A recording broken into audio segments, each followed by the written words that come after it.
Hello students, मैं BP Singh आज आपके लिए सरफेस का नेक्स्ट लेक्चर लेके आया हूं। इस लेक्चर में मैं आपको सरफेस के नेचर बताऊंगा, कुछ regular point, proper parametric form और फर्स्ट फंडामेंटल फॉर्म भी बताऊंगा और फिर इंपॉर्टेंट क्वेश्चन दूंगा। कहने का मतलब मुझे उतना ही बताना है जिससे हमारे जो आने वाले क्वेश्चन है उनमें आपको कोई प्रॉब्लम ना हो। ठीक है, तो चलिए सबसे पहले हम नेचर देखते हैं। Nature of point on a surface. तो सरफेस के जो नेचर हैं, कौन कौन से पॉइंट है, उन्हें किस किस का नाम देते हैं, बस ये बताना है। Let R equal RUV be a equation of surface, then इसका डिफरेंशियल करेंगे, then partial differentiation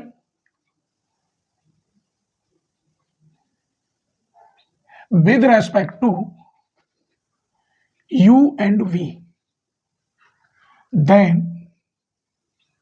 इसे हम लिखेंगे कैसे, सफिक्स में नंबर डालेंगे 1 2, जैसे ये R इक्वल दे रखा है आर यू कॉमा वी, इसका मैं U के रेस्पेक्ट डिफरेंशियल करूं तो उसे मैं R1 कहूंगा। जैसे R1 निकालता हूं तो ये कहलाएगा del R upon del U।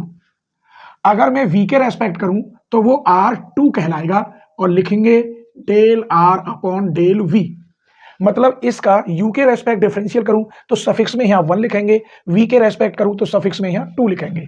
अगर इसका डबल डिफरेंशियल करूं R11 तो इसका एक बार और differential del square R upon del U square.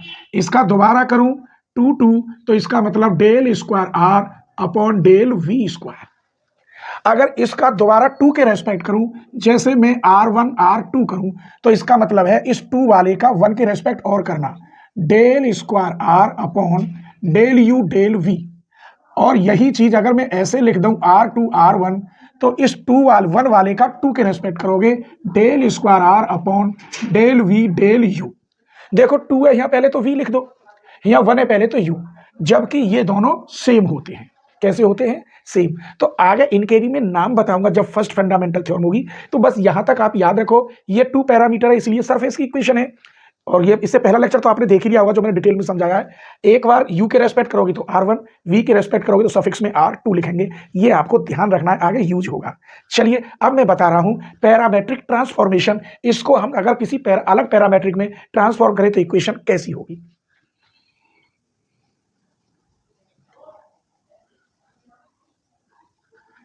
Transformation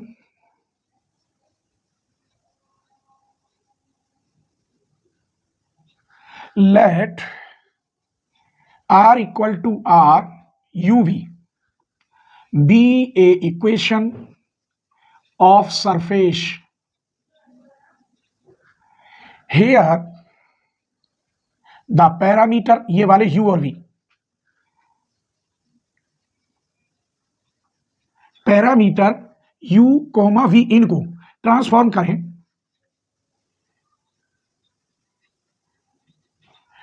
करें, to another set, another form या अनोदर ऑफ पैरामीटर। कौन कौन से? U डैश और V डैश। इसको मुझे U और V डैश में चेंज करूं तो U डैश बराबर क्या होगा और V डैश बराबर क्या होगा। तब U डैश बराबर फाई U कॉमा V और V डैश इक्वल साई मान लो इसे U कोमा V। बस कुछ नहीं है, ये दोनों को अलग फॉर्म में चेंज कर दिया है, फिर भी U डैश और V dash are the function of U and V। U and V के ही तो कहलाएंगे ये, और यही कहलाता है इज कॉल्ड पैरामेट्रिक ट्रांसफॉर्मेशन।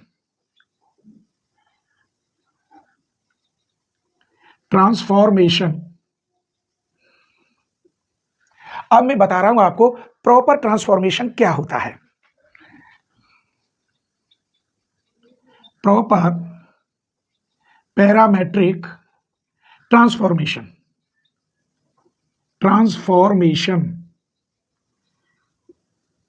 इसी इक्वेशन को लिखेंगे पैरामेट्रिक को, the parametric transformation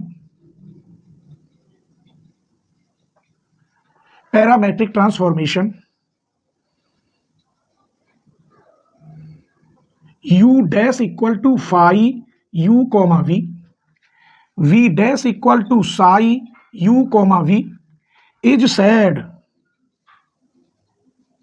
to be proper parametric, ये पैरामेट्रिक है, पैरामेट्रिक ट्रांसफॉर्मेशन।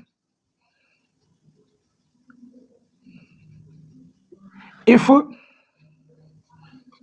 पहली शर्त क्या होगी कि ये जो फाई और साई हैं ये सिंगल वैल्यू फंक्शन, और सिंगल वैल्यू तो है ही।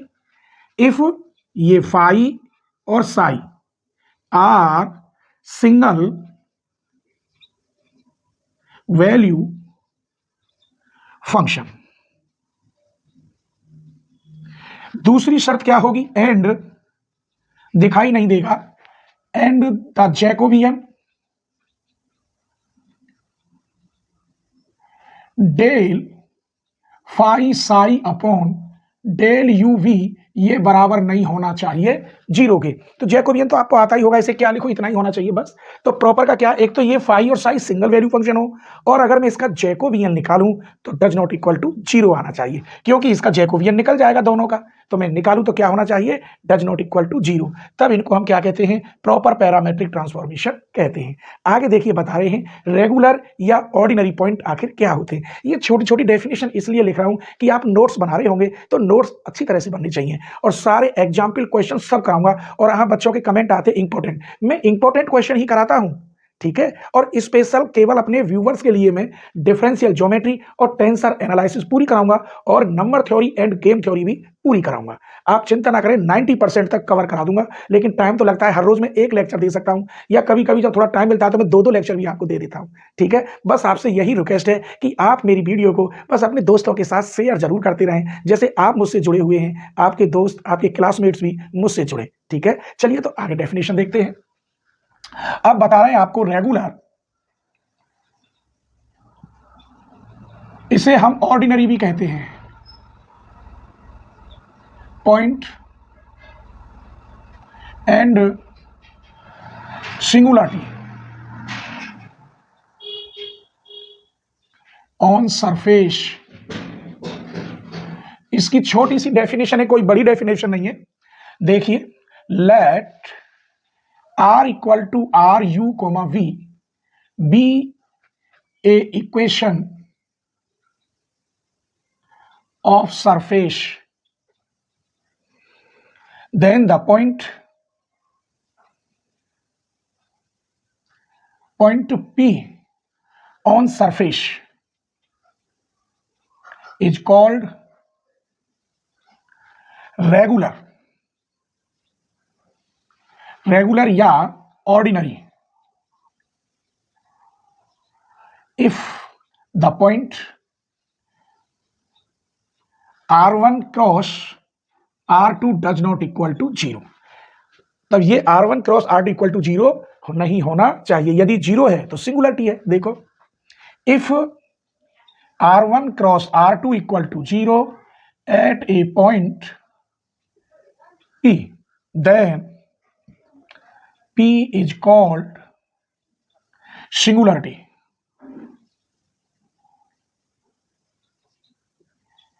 of the surface। फिर समझ लीजिए, ये रेगुलर ऑर्डिनरी कहते हैं इसे, ये इक्वेशन हो सरफेस, रेगुलर या ऑर्डिनरी कहलाएगी किसी पॉइंट पर जो R1 R2 का क्रॉस करें तो वो 0 के बराबर नहीं हो। अगर ये आंसर 0 आ जाता है तो सिंगुलरिटी कहलाएगी किसी भी पर्टिकुलर पॉइंट पर जिस पर ये R1 और R2 कर्व वेक्टर बन रहे होंगे, बस जैसे कि P। यहां तक अगर आपको कोई परेशानी हो तो प्लीज कमेंट करके बताना। मैंने बड़े मन से ये डेफिनेशन, छोटी छोटी बातें आपको बताई हैं। अब मैं बता रहा हूं आपको फर्स्ट फंडामेंटल फॉर्म कैसी होती है, ज्योमेट्रिकल भी बताऊंगा और वैसे भी बताऊंगा, ठीक है। चलिए तो फर्स्ट फंडामेंटल देखते हैं, इसे हम मैट्रिक भी कहते हैं। कोई खास बात नहीं है, बस छोटी सी बात है जो आप पर आती है, और आप यहां देखेंगे तो और क्लियर हो जाएगा। Let R equal R U B is the equation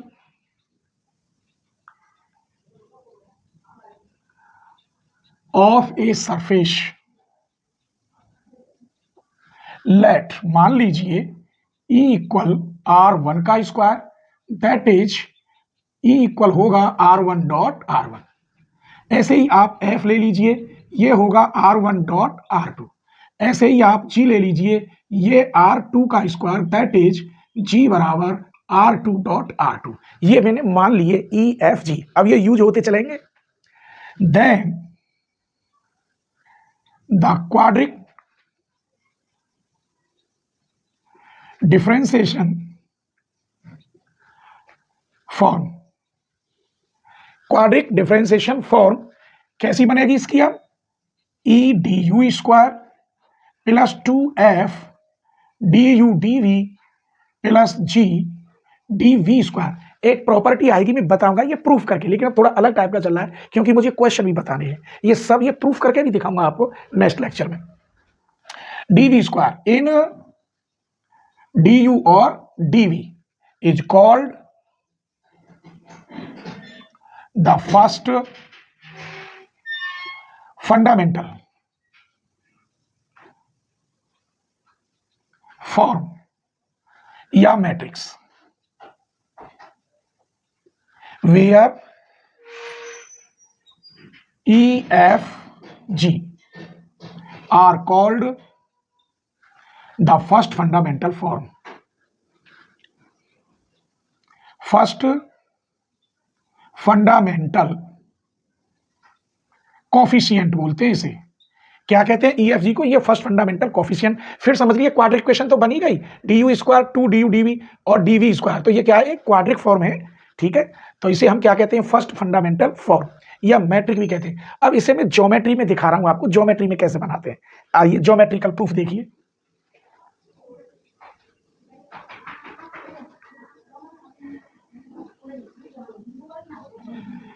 चलिए देखिए यहां पर, यही बनाए देता हूं, चलो यही बनाए देता हूं।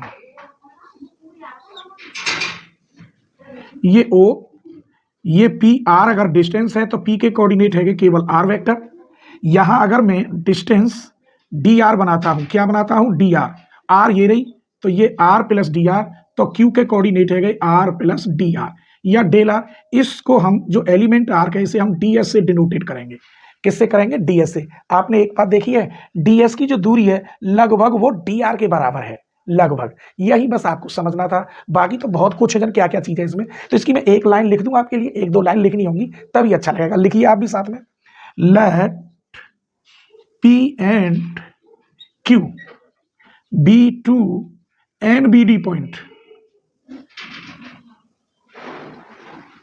on the surface। NBD जानते हैं आप? NBD कहते हैं पड़ोसी, नेबरहुड। नेबरहुड की शॉर्ट फॉर्म है NBD। देखो P और Q दोनों एक ही उसमें बन रहे हैं तो NBD पॉइंट कहलाएंगे। ऑन द सरफेस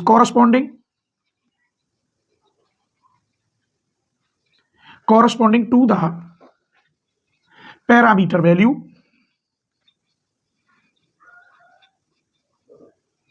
वैल्यूज कौन कौन सी? u और v and u plus du और v plus dv, u plus du v plus dv। तब dr बराबर, ये इक्वेशन जो मैं लिख रहा हूं ये आपने जगह जगह यूज किया है। जब u और v दो पैरामीटर हो तो dr को हम कैसे तोड़ते हैं? इसे भी हम पार्शियली या टोटल डिफरेंशियल कहते हैं। इसको मैं लिख सकता हूं del r upon del u into D U plus del r upon del v into dv। That is dr equal, यहां लिखे देता हूं, तो del r over del u को हम लिखते हैं r1 और du, और इसे हम del r over del v को r2 लिखते हैं r2 dv। वेयर एज, ये वेयर एज का साइन है, या ऐसे लिखे देता हूं यहां r1 बराबर del r upon del u और r2 equal del r upon del v। तो यहां तक कुछ नहीं है, P और Q दो पॉइंट है, बस ये समझना था कि ये मैंने dr ले ली तो ये लगभग ds के बराबर ही है। ये लाइन लिखूंगा मैं, अभी तो मैंने P और Q दो पॉइंट लिए थे बस, u v और ये क्या थे? u प्लस डेल u और v प्लस डेल v, ये वैल्यूज बनती हैं, तब हम dr को ऐसे लिख सकते हैं। आइए हेयर, अब इन दोनों की लाइन लिख रहा हूं, dr और ds दोनों सेम है। Here the length ds of the element of arc joining them, यहां से यहां तक ये ज्वाइन कर रही है, is equal to their actual distance. Actual समझते होंगे वास्तविक डिस्टेंस डी आर, इसका मॉड लेंगे, वेक्टर है तो पॉजिटिव ही होगी ये, अपार्ट, अपार्ट मीन्स लगभग, that is D S equal D R, D S का वर्ग कर दूं तो यहां डी आर का स्क्वायर, और डी आर की वैल्यू आप यहां रखेंगे तो R one D U plus R two D V का होल स्क्वायर, इसे खोलेंगे R one square D U square two R one R two D U D V plus R two का square D V square, इसको हम फिर वही कहानी E कहते हैं, डी यू स्क्वायर, इसे एफ कहते हैं, डी यू डी वी, इसे हम जी कहते हैं, डी वी स्क्वायर, यही निकल के आ गई क्वाड्रिक इक्वेशन। और ये यहां आगे बढ़ते हैं, कुछ और इसमें संशोधन कर देते हैं, दोनों ओर डी टी के स्क्वायर की डिवाइड कर दो, तो यहां D S upon D T का होल स्क्वायर करूं तो यहां क्या होगा, D U upon D T का होल स्क्वायर प्लस 2f, यहां D U upon D T into D V upon D T, तो होल वर्ग ही हो गया, plus G D V upon D T का होल स्क्वायर, अंडर रूट ले लीजिए, D S upon D T equal under root के अंदर E D U upon D T का whole square plus 2f D U upon D T into D V upon D T plus G D V upon D T का whole square, दोनों ओर का integration कर देते हैं, यहां ही लगा देता हूं तो यहां एस आ जाएगा, लिमिट ले लो 0 से t, तो E D U upon D T का whole square plus 2f D U upon D T D V upon D T plus G D V upon D T का whole square into D T, ये वाला D T इधर आ गया। तो यहां तक आपको कैसे लगे ये आर्टिकल, छोटी छोटी बातें थी, फर्स्ट फंडामेंटल आप ऐसे कर सकते हो या ज्योमेट्रिकल से कर सकते हो, दोनों से शायद आपको पसंद आई होगी। अब मैं आपको वेरी वेरी इंपॉर्टेंट क्वेश्चन बता रहा हूं, जो पहले सिंपल क्वेश्चन होंगे फिर टिपिकल क्वेश्चन लेके आऊंगा आपके सामने, ठीक है। चलिए, तो बहुत ही सिंपल एग्जाम्पल है, बहुत ही अच्छा है, छोटा सा है, दोबारा आपको ताजा जानकारी हो जाएगी। ई एफ जी और एच, एच में आपको नहीं बता पाया क्योंकि मैंने कार्टवा में वेक्टर फॉर्म में टेंजेंट प्लेन की इक्वेशन और नॉर्मल प्लेन की इक्वेशन वो बताई नहीं है, वो बताऊंगा तब एच आएगा, लेकिन यहां लिखे देता हूं, एच बराबर होता है R1 क्रॉस R2 का मॉड, बस ये है एच की वैल्यू। ई एफ जी तो आप जानते ही हैं, तो हम जानते हैं सबसे पहले R इक्वल क्या है, ये होता है एक्स वाई जेड, और एक्स वाई जेड दे रखा है u comma V comma U square minus V square, ऐसे आप समझ जाए तो ठीक है, मैं रफ बता रहा हूं, दोनों तरह से बता रहा हूं, जो आपको पसंद आए आप कर लेना। आर बराबर होता क्या है, एक्स आई प्लस वाई जे प्लस जेड के, यही तो होता है, तो यहां क्या हो जाएगा, U I plus V J plus Z की जगह पर क्या हो जाएगा, U square minus V square बाहर के, ऐसे लिख सकते हैं आप, या जो तुम्हें पढ़ा रहा हूं मैं वो इस तरीका से ऐसे लिख सकते हैं आप। यहां R1 करेंगे, 1 का मतलब है इसका केवल u के रेस्पेक्ट करना, तो इसका तो हो गया 1, इसका हो गया 0, इसका हो गया 2u, इसका 0, यहां करेंगे ऐसे ही, तो यहां आता केवल i 0j, इसका हो जाता 2k, ऐसे।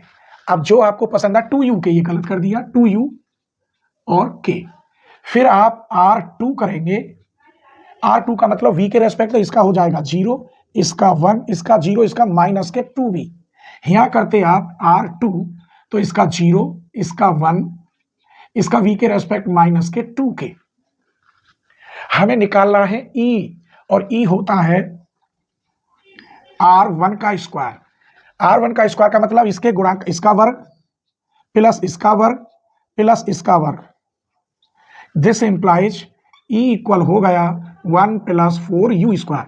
यहां अगर आप R1 का स्क्वायर करते हैं तो लिखते हैं i j के कोफिशिएंटों का वर्ग, i का कोफिशिएंट 1, यहां 0, k के coefficient 4u square, 1 plus 4u square, और इसको हम e कहते हैं। क्लियर, मैं इसलिए समझा रहा हूं, ऐसे नहीं पढ़ाऊंगा, ऐसे ही लिखूंगा, आप गड़बड़ ना कर दें।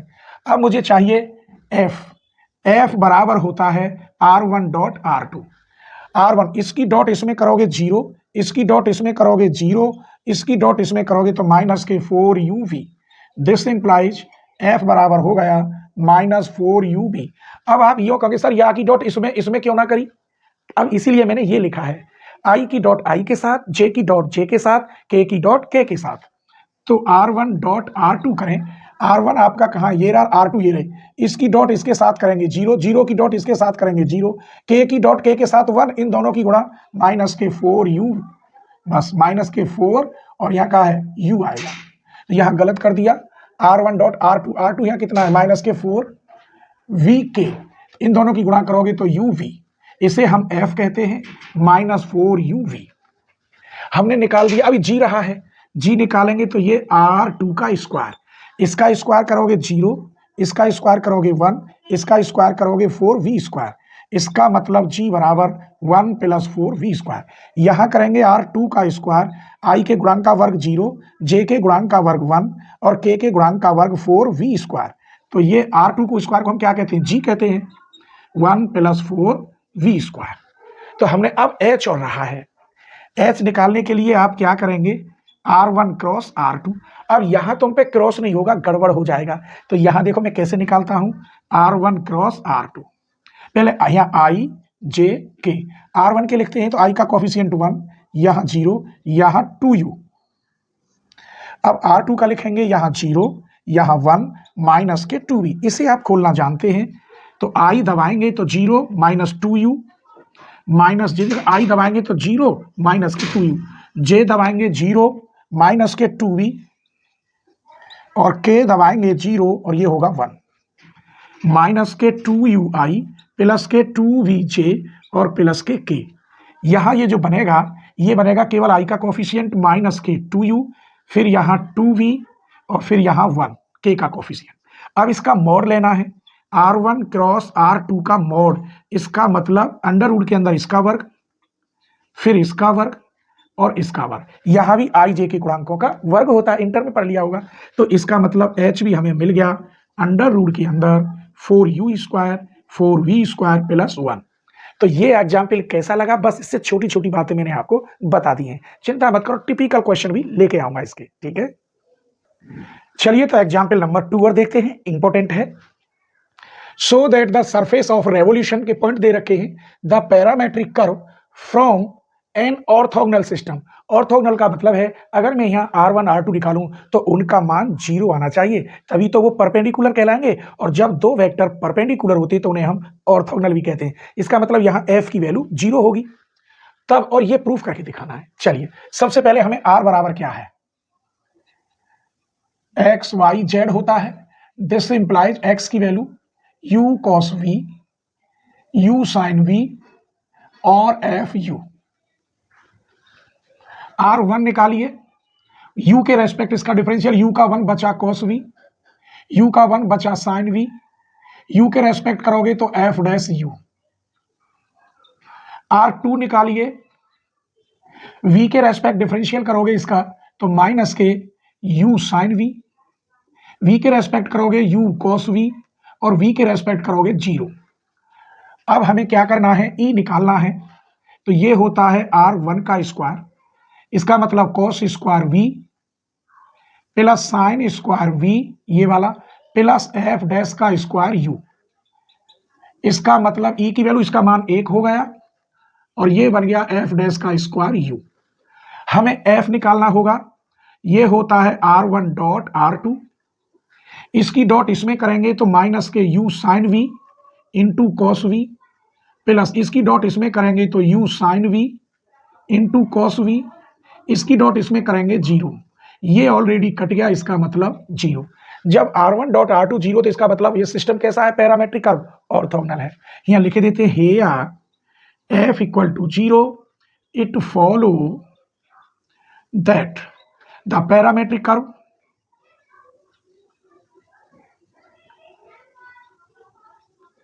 Curves are orthogonal. अभी मुझे G निकालना है और ये होता है R2 का स्क्वायर, R2 ये रहा, इसका स्क्वायर करेंगे तो u square sine square v plus u square cos square v plus 0, इसमें से u स्क्वायर कॉमन ले लो तो 1 आएगा, इसका मतलब G बराबर u स्क्वायर, इसे हम G कहते हैं। अब ने पूछ रहा है ds, तो हम क्या जानते हैं, फर्स्ट फंडामेंटल से ds का स्क्वायर बराबर e du का square plus 2f du dv plus g D का स्क्वायर। यही तो मैंने आपको बताई है फर्स्ट फंडामेंटल। अब ई की जगह पे आप लिखिए क्या आया है, 1 प्लस एफ डैश यू का स्क्वायर, बाहर डी यू का स्क्वायर, इसका मान 0, जी की जगह पर यू स्क्वायर, बाहर डी वी स्क्वायर। अब इसमें से कुछ कॉमन नहीं, कुछ भी कॉमन नहीं है, बस यूं ही लिख जाएंगे। इसका मतलब डी एस का स्क्वायर आया 1 प्लस एफ डैश यू का स्क्वायर, बाहर डी यू का square plus U square into D V का स्क्वायर। तो ये भी आपका प्रूफ हो गया। तो आज की वीडियो आपको कैसी लगी प्लीज कमेंट करके आप जरूर बताना, और मैं हर कमेंट का जवाब देता हूं, और आपसे यही उम्मीद रखता हूं कि आप मेरी हर वीडियो को अपने दोस्तों के साथ जरूर शेयर करेंगे। ठीक है।